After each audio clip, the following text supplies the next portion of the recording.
This is the CoolPac30 packing instructions for the summer pack out 2 to 8 degrees. Place 1 Cool Gel 103 frozen on the bottom of the CoolPac30.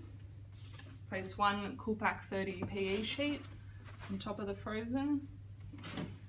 Place 1 Cool Gel 103 chilled on top of the PE sheet. Place 1 CoolPac30 inner product carton on top of the gel. Place 3 Cool Gel 103s around the CoolPac30 inner product carton.